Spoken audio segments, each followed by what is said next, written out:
I'm Karen Day with Daybreak Therapy and Training, and today I just want to create this short video on the topic of integrative mental health and holistic psychotherapy and what we mean by those particular terms.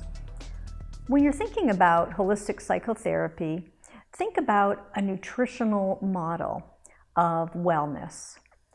And so if you're looking at a holistic nutritional model of wellness, you're not just looking at what needs to go out of the kitchen. You're not just looking at the junk food and the toxins that you may have been consuming, but you're also looking at what needs to come into your kitchen. And that's just as important, if not more important, in terms of your long-term healing and your health journey.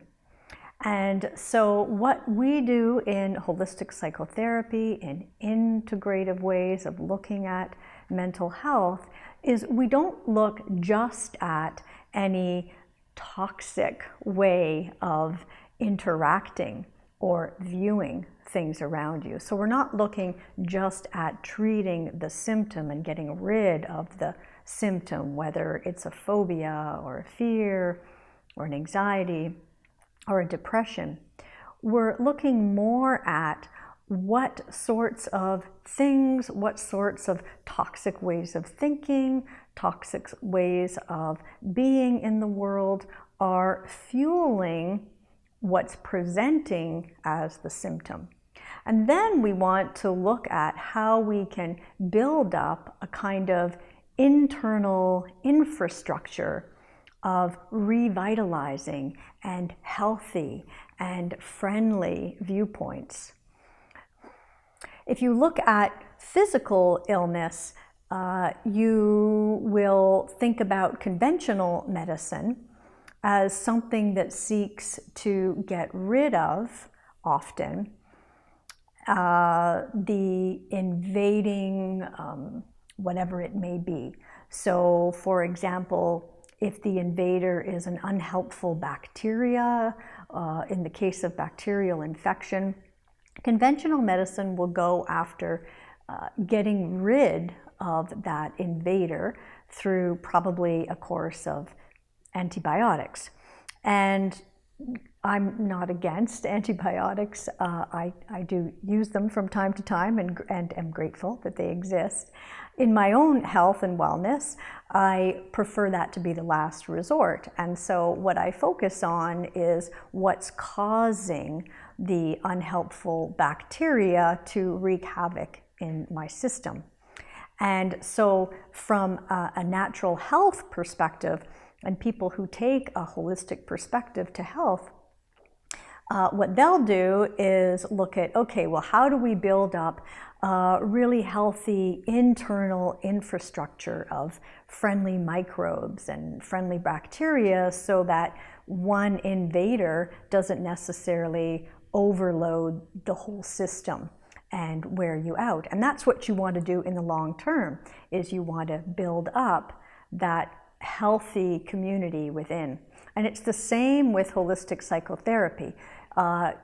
You don't necessarily want to get rid of and focus only on the incoming invader, whether that incoming invader is your boss at work who's triggering panic on a regular basis, or whether that incoming invader is suddenly finding that you're not able to sleep at night and you have insomnia, or whatever the symptom is. In holistic psychotherapy, we view the symptom as simply the presenting issue. And so what we want to help our clients with is to look at what sorts of friendly, to use the metaphor of the friendly internal environment, what sort of friendly thoughts can we bring in that will help you fight these toxins? Or we look at the friendly perspectives, the friendly sorts of shifts in cognitive and behavioral patterns that will, through the long term, not only get you beyond the presenting symptom, but more importantly, will get you to a place where you do have that shift in consciousness so that the symptom won't reappear in another way a couple months down the road, because something deeper in terms of the overall health of the system has been addressed. And so you really, with holistic interventions, mind, body, spirit interventions, and psychotherapy, the focus always is from that larger perspective on what's going on at the deeper level. What is fueling consciousness? What interplay of conscious and unconscious factors are guiding the way that you're viewing the world, you're interacting in social situations and work situations and so forth. The diagnosis is a collection of surface phenomena. And so what we want to do is dive deeper beyond the surface.